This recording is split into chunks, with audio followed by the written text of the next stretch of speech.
Good evening and welcome to FRC Media News for Thursday, September 26, 2019. I'm Keith Tebow. Tonight we have updates on the Fall River election and the federal charges facing Mayor Jaso Correa. The new Durfee High School construction project is moving right along and we will have an update. And we'll also head to Bristol Community College as it rededicates its Peace Pole. We'll have those and other stories coming up in just a few moments. But first, let's check out some of the news headlines of the week. We bring in Phil Devitt, the digital news editor at the Herald News. Phil, how are you? Oh, hi, Keith. It's another busy week in a series of never-ending busy weeks, isn't it? It is. But, you know, it's all good. I guess without these busy weeks, we wouldn't know what to do, I guess.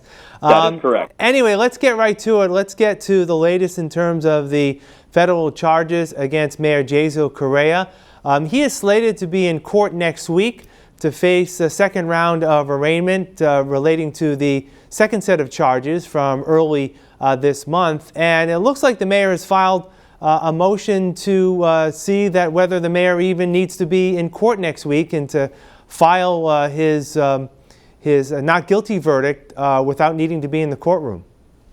That's right. Yeah, at the beginning of this week, we obtained a court filing in which Mayor Correa says that he hopes not to appear at this October 2nd arraignment and that he wants a not guilty plea to be entered on his behalf.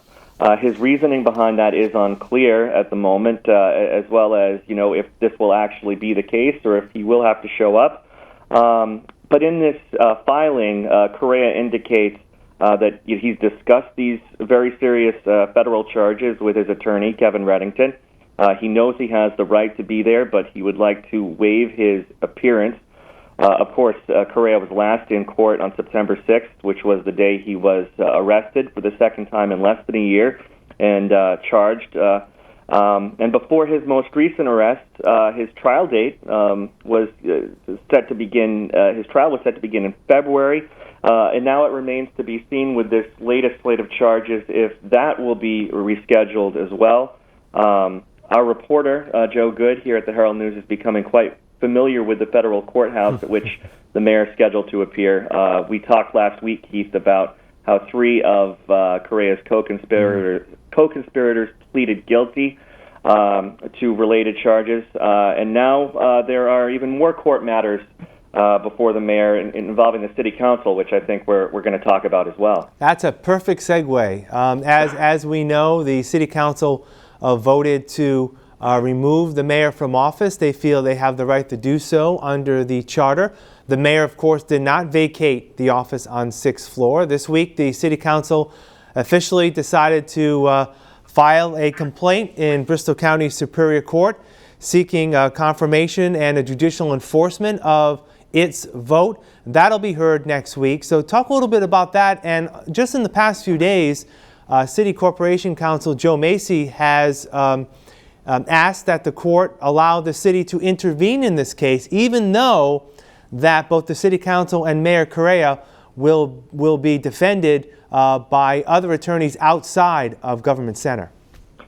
Yeah, you know, this was not a surprise move on the part of the city council. It looked like they were going to pursue their legal options ever since it became clear to them that the mayor was not going to comply with their September 10th order that to temporarily remove him from office. And now, you know, they've filed this complaint and they're seeking a preliminary injunction in Bristol Superior Court, basically to not only validate their order, but to enforce it in removing the mayor from office. Of course, there's been a power struggle since this 8-1 city council vote was taken, with the city council president, Cliff Ponte, essentially saying he's the acting mayor.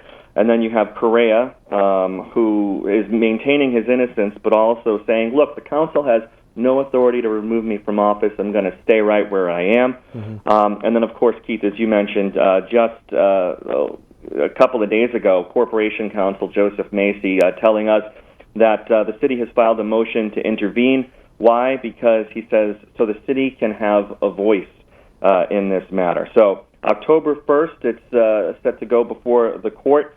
And one interesting note here, there's questions over who would be, representing the mayor in this matter. Kevin Reddington, who is his defense attorney in the criminal case against him, previously told reporters that he has no intentions of representing the mayor in this particular matter, which is now, going to court. Yeah, I mean, last week when the council voted to move forward with trying to remove the mayor, Corporation Counsel did mention that there would be an appointment of attorneys that the city would pay for both the mayor and for the city council. But you're right, we have yet to hear who who will represent the mayor in court next week. On a related matter, of course, the second set of charges against Mayor Correa had to do with the alleged extortion and bribery. A lot of it having to do with the letters of non-opposition for marijuana dispensaries here in the city of Fall River. The city council in the past had voted to create an ordinance to limit the number of those dispensaries in Fall River. Mayor Correa vetoed that ordinance a couple of weeks ago. City Council this week voted to override that veto in order to enforce a restriction on the number of licenses here in Fall River to 8. We have some video from this week's meeting of the override, courtesy of Fall River Government Television. Let's first hear from City Councilor Sean Kadeen. I think this council should override this. I think there should be a limit, at least until we can make some determination as to, number one, what type of internal policies and procedures are going to be issued to make sure that the businesses that are applying for this are getting a fair shake and have a legitimate plan. In the town of Seekonk, as I stated before, the process is with the Board of Selectmen. It's not with one individual. The Board of Selectmen are the executives of the town. They have to conduct their business in open session per the open meeting law. There is no backroom deals. Everything is public, transparent. From my standpoint, we went to visit the locations from the businesses that were listed. We asked for security plans, financials. We asked what the impact was going to be to the community, both from an infrastructure, quality of life, sound, noise, things of that nature. We've asked what type of vetting process there was in the city of Fall River, and there is none. This process has not been open.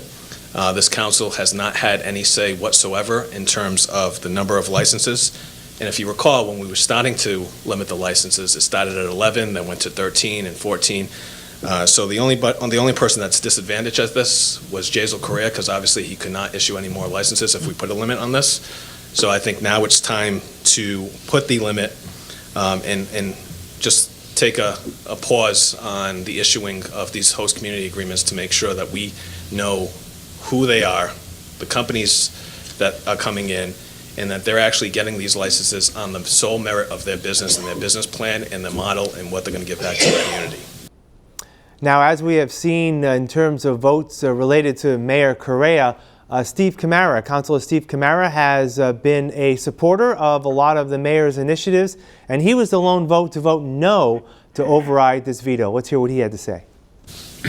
We as citizens and we as councilors need to be looking out for the financial stability of this community. What is a result of licenses being issued is that the city of Fall River legally receives a $50,000 payment, and they also receive, I believe it's 3% of the sales of the product. For homeowners, taxpayers, renters, businesses, that means some relief, because if taxes are coming from some other source or revenue is coming from some other source, there's a good likelihood that their revenue that's coming out of the pockets of the remaining individuals that are contributing to the revenue in the city would be lessened. And I'll stand by my original intent, which is that let the market decide.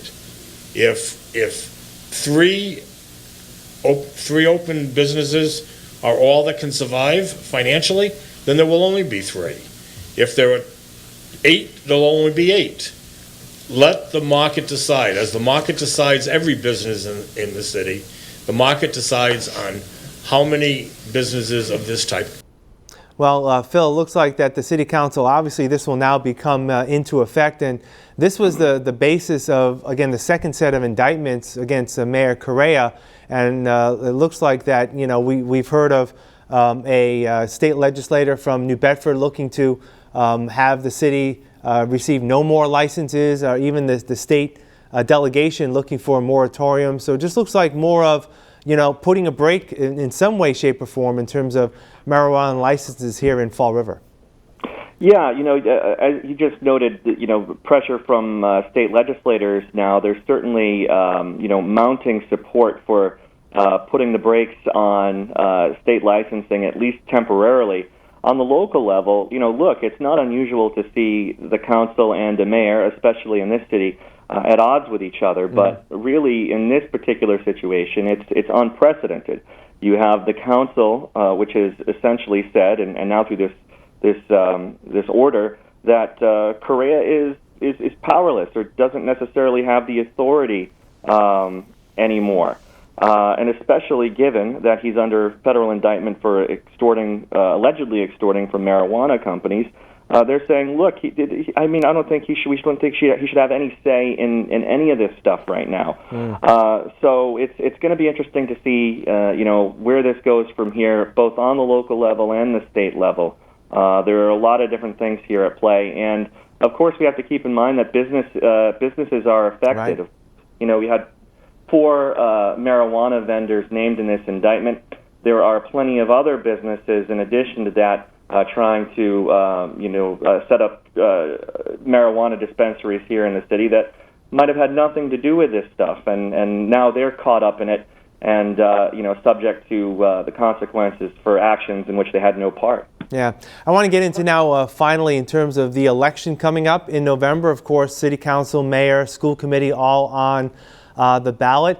Speaking of City Councilor Steve Chimera, there was an article last week from a local radio station questioning his residency here in the city of Fall River, having to do with homestead exemptions, having 1 in 2 communities. What can you tell us about that?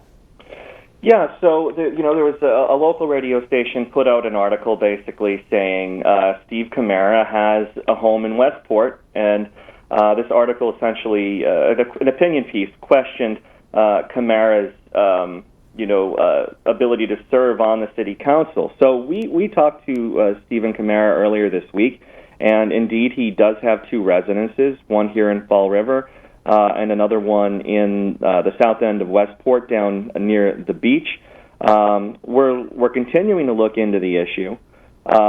Basically, you alluded to a homestead declaration, Keith, that's registered with the Bristol County Register of Deeds that lists Chimera's home in Southwestport as his principal address. So there's a lot of nuance here.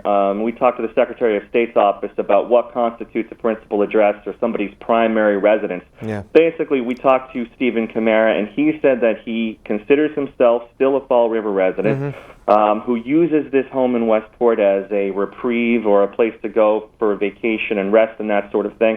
And that he maintains his right to serve on the council, and he's actually, consulting with legal counsel on this at the moment.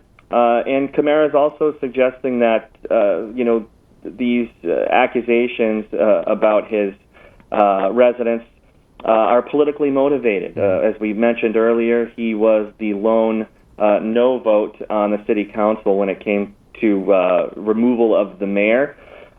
So he's suggesting there might be some, political jabs being taken at him. Yeah. But again, we're looking into it, and there's more to come on this story for sure. Yeah. All right. Okay, Phil, what's coming up over the next few days? Well, we are gearing up for the election, no question about it.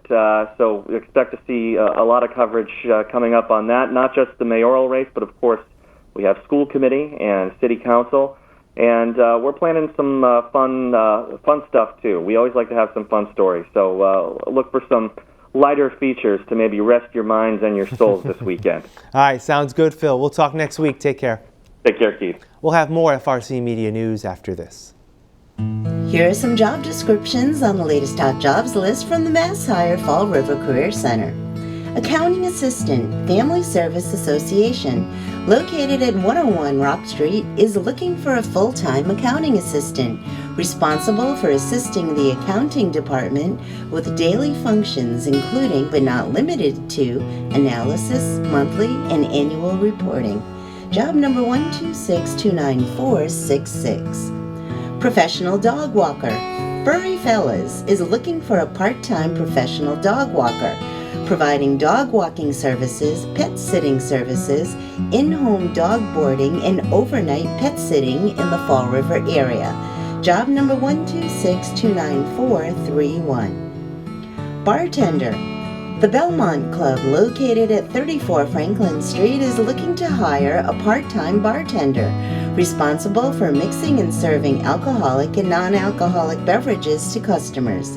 Job number 126-27018. Republic Services, located at 1080 Airport Road, is looking to fulfill the following full and part-time positions. Second shift, Fleet Maintenance Supervisor. Job number 126-29701. Diesel Mechanic. Job number 126-29697. Atlantis Charter School, located at 991 Jefferson Street, is also looking to fulfill the following full and part-time positions. Grade 4 Paraprofessional. Job number 126-28597. Grade 7 through 12 ELL Teacher.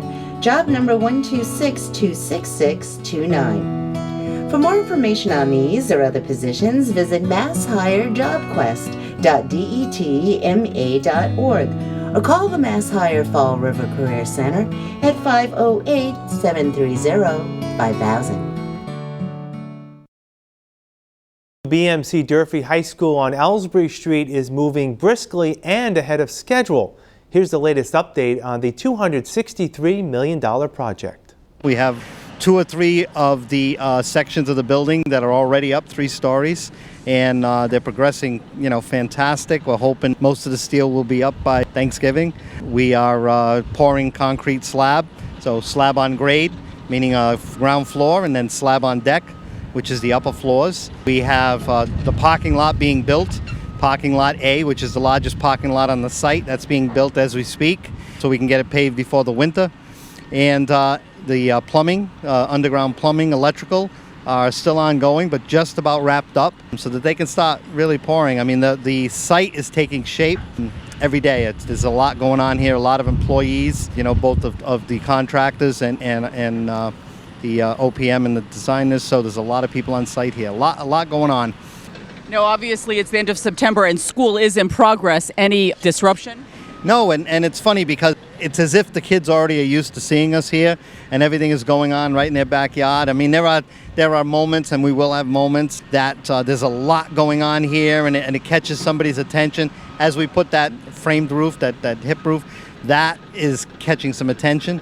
The height of it, obviously. I'm sure the next couple of things that'll be catching people's attention is as the project progresses, the bell tower going up and the observatory tower going up. Those are big moments, that'll really start putting the building together. The Peace Pole at Bristol Community College was rededicated this week during a ceremony at the Fall River campus. A little bit of background on our Peace Pole. Our Peace Pole was installed here about 10 years ago by our former student senate. And every year since, we've made the effort to rededicate it every year. We usually pick a theme, and this year I haven't chosen a theme. I've just chosen to rededicate it to everybody who's suffering from some form of violence or has been killed by violence to date. Today's event and what it symbolizes is so important given the state of our world today. In a time of visible and invisible civil unrest, injustice, and hate, Bristol Community College's faculty, staff, and students must now look in the mirror and ask, who are we now? Who do we want to be in the future? And how do we achieve peace as part of our identity? What is peace? It's defined as freedom from civil disturbance or a state or period in which there is no war. is not tangible. It's a concept, it's a state of being. Today we stand here to rededicate this peace pole located on our college campus. Cannot think of a better location for a peace pole than an institution of learning. Albert Einstein once said, "Peace cannot be kept by force. It can only be achieved by understanding." In order for peace to exist, humanity must learn to coexist. The Bristol County Chamber of Commerce and its sister organization in New Bedford has officially joined forces. Here's the story. We had the governor down for dinner and 330 of our closest friends as we announced the name of the new organization, which is going to be One South Coast Chamber. And we were able to have the governor actually unveil the logo. It was a great night. It was very exciting, and the communities and our membership are very excited about the name and the direction. Yeah, and what is the direction? The direction is we're going to be more of a regional organization, but we're going to maintain our office right here in Fall River. We're going to maintain the office in New Bedford. All the staff stays. And we're going to work hard to provide great value for our members. With the technology, with the internet, with people doing online shopping, how is that, though, affecting businesses despite your merger? I think the online shopping is affecting everybody. Amazon, who's a member, they do a great job. You can buy something today and have it in 24 hours. So they are doing a good job with that. But you don't get the personal service, and so many of our members provide great personal service, and that's the important thing to consider. And that's where the value comes, and you've got the local people, and people are really interested in working with locals, and they want to get really good top shelf service. We'll have more right after this.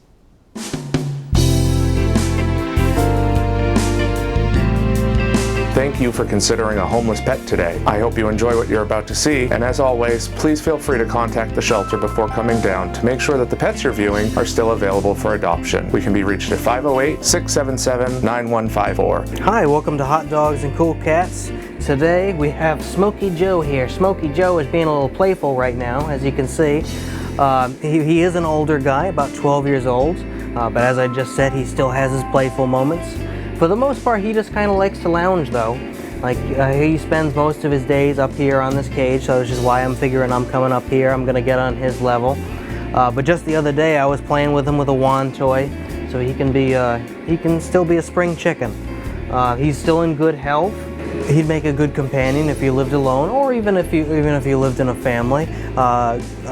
Good range of personality in him. As I said, he's still got a lot of spunk to him.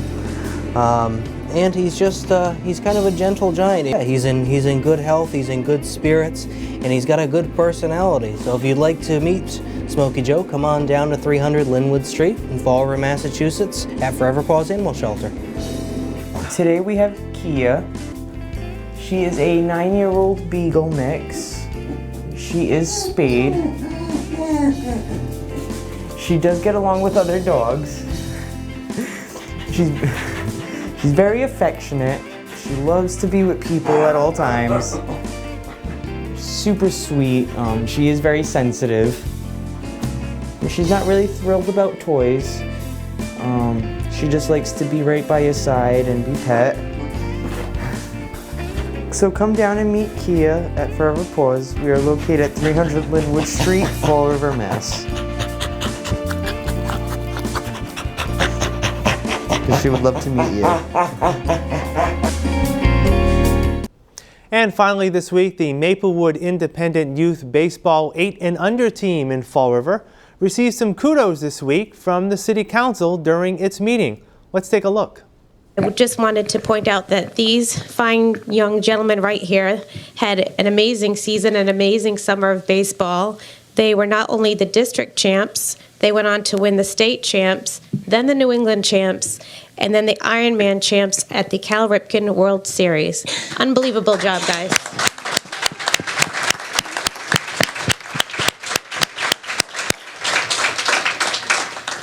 The City Council wants you to know that the entire city was rooting for you, and we are proud of you. We have a citation for each of you.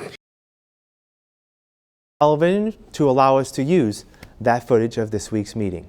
That's it for this edition of FRC Media News. You can watch FRC Media News Thursdays and Fridays at 6 p.m. and follow us on our website, frcmedianews.org. For all of us here at FRC Media News, I'm Keith Tebow. Have a great week. We'll see you next Thursday.